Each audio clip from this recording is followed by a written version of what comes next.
Welcome to ప్రజా TV Telugu. ప్రతి క్షణం ప్రజాక్షేమం కోసం.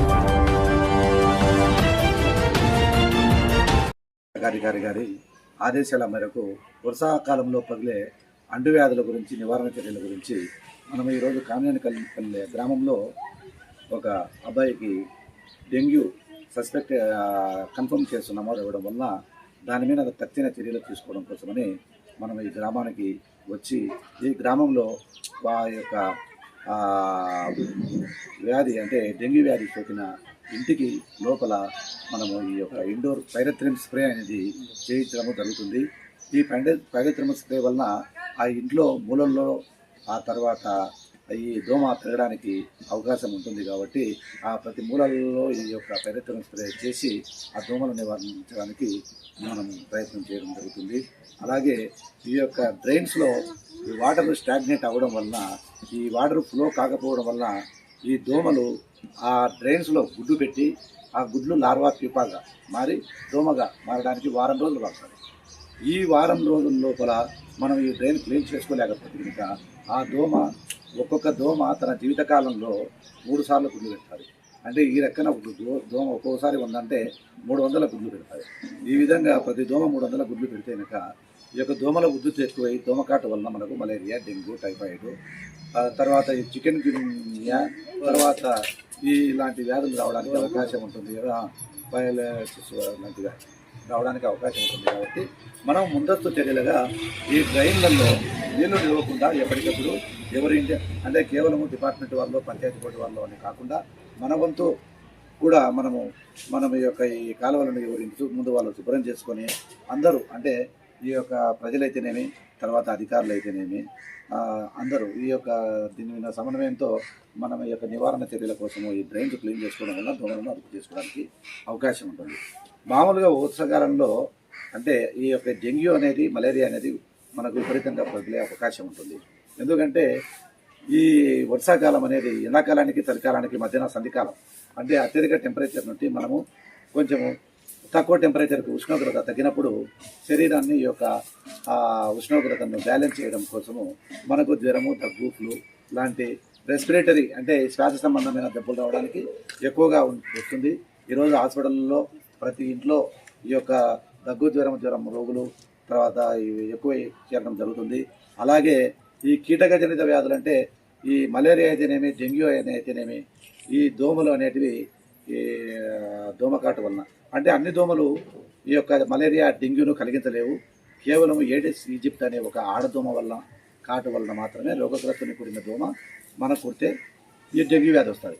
డెంగ్యూ వాళ్ళు ఇంట్లో ఉన్న వాళ్ళతో కలిసి ఉండడం వల్ల కానీ, తర్వాత కలిసి భోజనం చేయడం వల్ల కానీ, తర్వాత కలిసి కలతానం చేయడం వల్ల కానీ, ముద్దులు పెట్టుకోవడం వల్ల ఏ విధంగా కూడా మనం ఉండడం వల్ల కూడా రాదు. కేవలం దోమకాటు వల్లనే వస్తుంది. 1% రాదు. మనిషికి డెంగ్యూ అనేది ఎప్పుడు రాదు. కాబట్టి మనకు ముఖ్యమైన ప్రధాన కారణం ఏమంటే దోమ.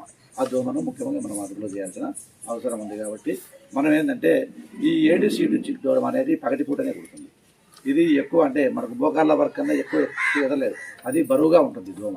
కాబట్టి మనము దీనికి నివారణ చర్యలో భాగంగా ప్రథమంగా ఈ మోకాళ్ళ వరకు మనం కొబ్బరి నూనె రాసుకుంటాం. కానీ లేకపోతే వెనక దుస్తులు ఫుల్ హ్యాండ్స్, తర్వాత ఫుల్ ఈ యొక్క ప్యాంట్స్ కానీ, తర్వాత ఏదైనా సరే ఆ దుస్తులు కానీ ధరించడం వల్ల ఆ ఏడిస్ ఈజిప్ట్ అనే దోమ కాటు నుండి మనం రక్షణ పొంది ఈ యొక్క డెంగ్యూ వ్యాధి నుండి రక్షించుకోవడానికి అవకాశం ఉంటుంది. ఇది ఒకటి అట్లా చేయడం వల్ల ఉంటుంది.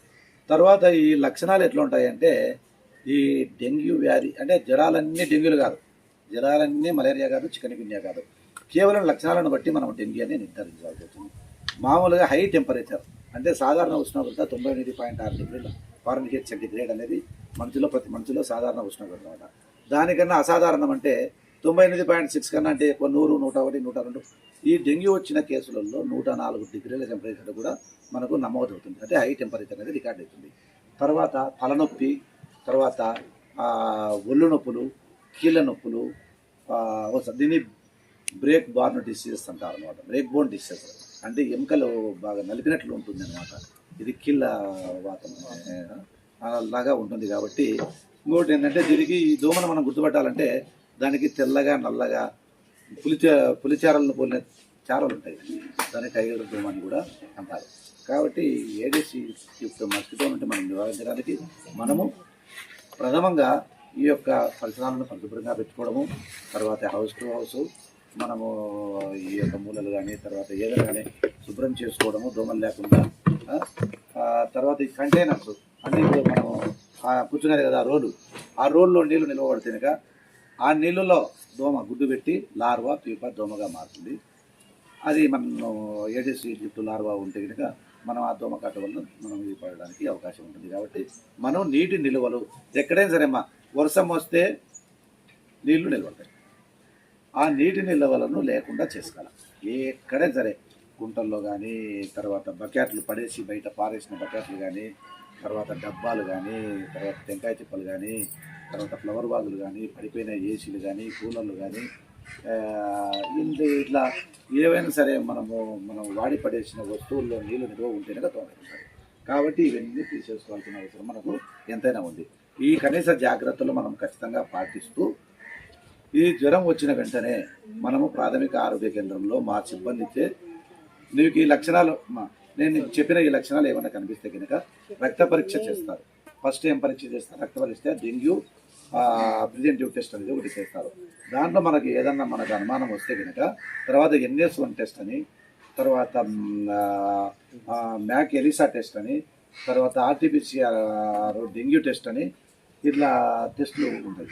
ఈ టెస్టుల్లో మనకు డెంగ్యూ అని కన్ఫర్మ్ అయితే కనుక మనం ఆ డెంగ్యూ లక్షణాలను బట్టి చికిత్స తీసుకోవడానికి ఉంటుంది. ఇది మామూలుగా బ్యాక్టీరియా ఫంగల్ అట్లా కాకుండా వైరస్ వలన వచ్చే దోమల వలన వచ్చే వైరస్ వలన వచ్చే అంటే ఈ దోమకాట జరిగినప్పుడు ఆ దోమ సక్ చేసినప్పుడు ఆ రక్తం మనిషి శరీరంలోకి పోయి అవి లోపల మనకు తెల్ల రక్త కణాలు ఎర్ర రక్త కణాలు ప్లేట్లెట్స్ అనేవి ఉంటాయి. ఆ యొక్క ప్లేట్లెట్స్ అనేవి అంటే రక్తం గడ్డకట్టడానికి పనికొచ్చే ఒక కణాలు అనమాట. దానిలో